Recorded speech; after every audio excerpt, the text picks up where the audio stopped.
If you like the content on this channel, please consider subscribing and becoming a member today. Authors and artists work really hard on their stuff, so please support them using the links below. Patreon shout out to Lucas Angerman. With your help, we're making Mondo Cool the best we can.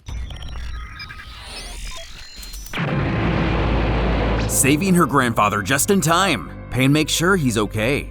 But the reunion is short-lived, as Shindy picks himself back up, his head burning at the idea this little kid is so strong, her father even realizing her latent strength. Shindy now knows beyond any doubt he should not underestimate these fighters. Pan's shouting for him to bring it. She wants to tear him apart for what he did to MajinBlue. Satan urging her to be careful, deciding to finish the child quickly.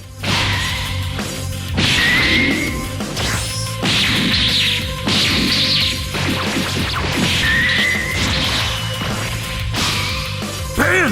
Get out of there if he overwhelms you!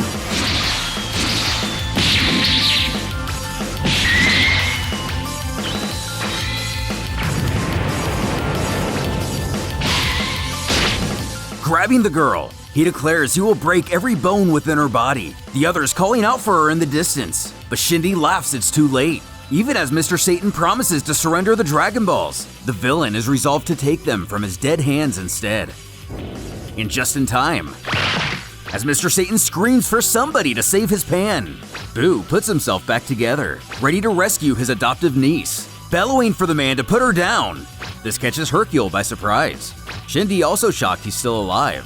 Charging his way, Boo vows to eat the fiend, tossing Pan out of the way. She lands at the feet of her grandfather, fuming with steam shooting from his head. Shindy questions the Majin if he's immortal.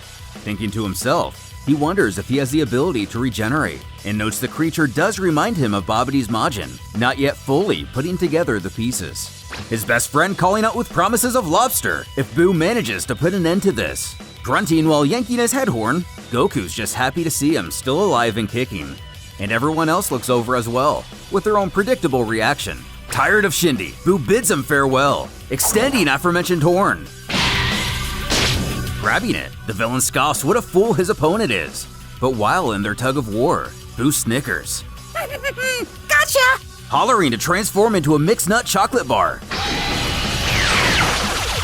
While their foe appears helpless, the Z-Fighters look on believing this to be the end of the monster. The Jaitais the only ones unaware of Boo's special powers.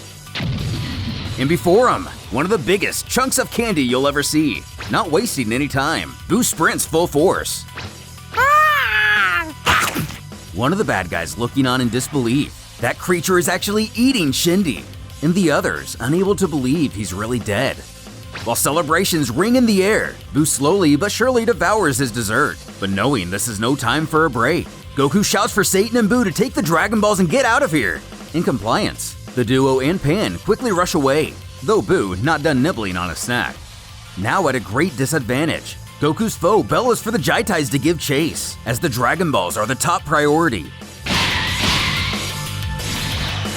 The Z-Fighters quickly go after their adversaries, Goku using instant transmission to get in his foe's way, stating the two of them aren't finished yet. Unmoved, the captain only barks if our hero really insists on being killed that badly, replying, at his current power, Goku doesn't believe he could pull off such a feat, causing the Jaitai villain to announce it's time to get serious. With the others following their enemies close behind, Yaji turns to Sully, asking for suggestions on what they should do. And simple enough, she resolves to blast the two out in front. Yaji warning not to do anything to damage the Dragon Balls, but as the attack closes in, she's not worried. Still trying to catch up, Goten and Trunks can only look on helplessly, stopping the trio where they stand. Sully dashes after him, her brutish comrade joining only seconds later, barking that their trip ends here. But with little time to spare, Goten, Trunks, Gohan, and Vegeta arrive for backup, while Yaji expresses his frustration in being outnumbered. Sully doesn't see this as an issue, figuring they can merely take him out one by one. As the Z-Fighters lie in wait, Yaji seems to approve of the plan, believing their bodies have now adapted fully to this universe. The pair decide it's time to break out their full power. Let's do this!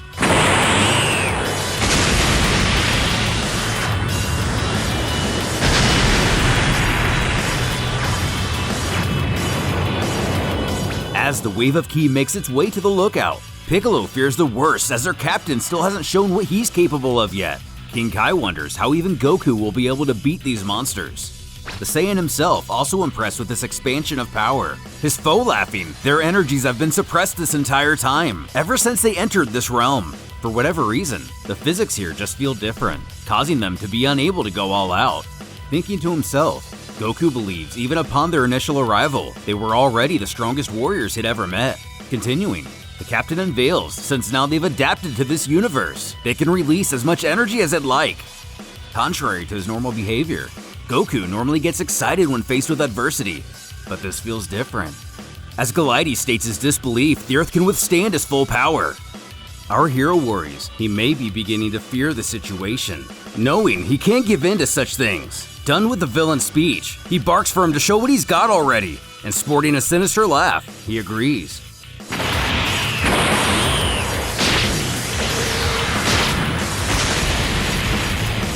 Echoing the captain, Piccolo spouts the planet won't be able to stand this kind of power. Sweeping through entire cities, the innocent bystanders panic as chaos ensues, believing it to be everything from a hurricane to earthquake to the end of the world itself. The absolute force of his ki flattening the surrounding area, Ghal It growls for Goku to come and get it. Assessing his foe, his ki is definitely crazy high, but he retains his confidence.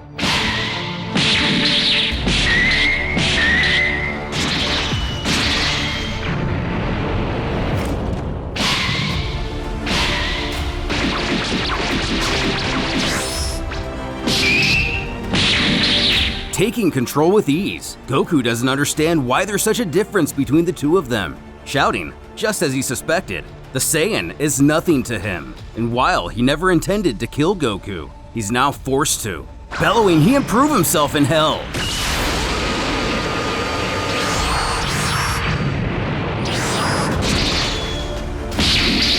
Using instant transmission to escape certain doom, Goku finally decides it's time to take things to the next level.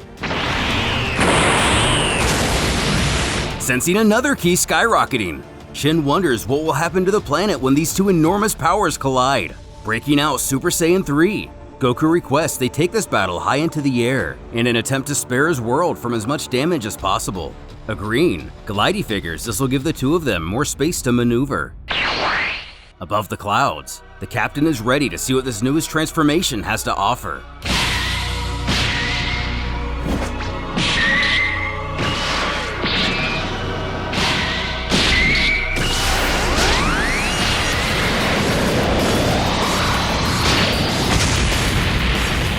Though taking the blast head on, Goku is astonished to see he more or less just brushed it off, causing Ghal It to admit, for a mere mortal of the 7th universe, the Saiyan's power is remarkable. But compared to the potential of the Jaitais, it means nothing. Learning he's beginning to get bored, and their battle is a waste of time, he decides he wants to finish this fight with something he calls amazing. This way, Goku will die knowing exactly what the captain of the Jaitai force is capable of. Our hero snaps back that it sounds like something he'll have to experience if he wants to die with no regrets. Here you go! Lightspeed Fest! Not seeing the attack, his foe laughs that was just an appetizer, causing Goku to question what he's done. Showing again, he demands this time he pay attention.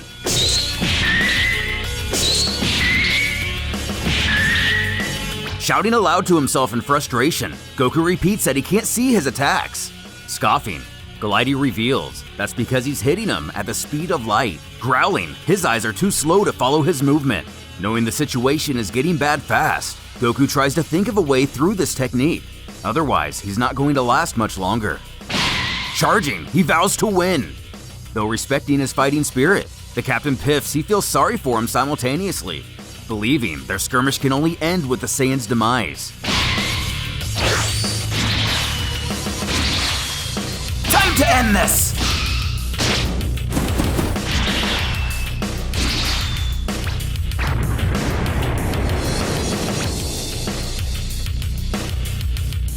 Feeling out what's going on, the gang knows Goku is almost comparable with Ghal It, but his biggest downfall is if he'll be able to evade that speed of light attack. While Piccolo ponders on the situation, King Kai reiterates what we already know, in that the technique's name is literal. How can that bastard be so fast?